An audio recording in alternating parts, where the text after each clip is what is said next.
the people saw that their imam, they thought was a scholar, basically knew absolutely nothing about his own religious tradition. It was a glorious event. He actually admitted to so many things, and I even highlighted it for the rest of the people. Did you hear what he said? Black Knight was there. He can tell you if I'm lying, and he'll hold me accountable. I got him to admit that Muslims can go to the grave of Muhammad, a dead man buried in his grave, and talk to him and pray to him and ask him to pray for them. I got him to admit in front of everyone that even in their mosques, they greet Muhammad in their prayers when they say to him 5 times a day when they pray Tashahhud, Assalamu alayka ayyuha nabi, meaning peace be upon you, O Prophet. But now notice what he said to get around it. He said, no, we're not talking to him. We're just repeating what Allah said to him when Muhammad saw Allah on the night journey. Now let me explain this to you guys. Muhammad was taken on an animal named Burak, who had the face of a woman, from the Kaaba in Mecca to the temple in Jerusalem, Gabriel accompanying him, where he met the prophets and led him in prayer, and then from there, riding this animal, smaller than a horse, larger than a donkey,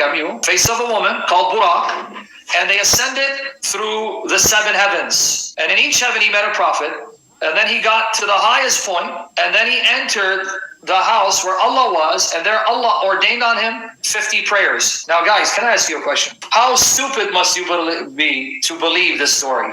Anyone with just a modicum of common sense would know it is impossible for us to pray 50 times a day if we're going to have a life. If we're going to work, pay our bills, have families, have leisure time, how in Allah's hell are we going to be able to pray 50 times a day? But Muhammad, being an ignoramus, a tool of the devil, says, okay, Allah. On his way down, he meets Moses, alayhi salam. Moses talks to him and tells him, what did Allah tell you? He goes, oh, he enjoined on us 50 daily prayers. He goes, what?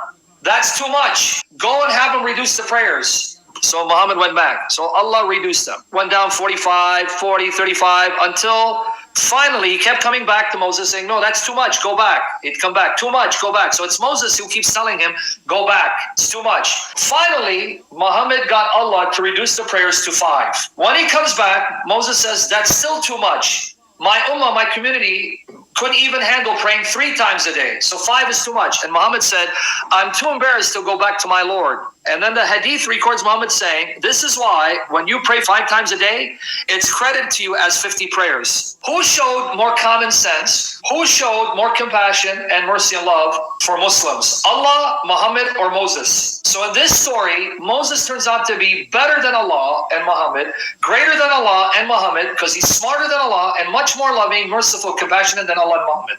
Moses, the most merciful. Okay.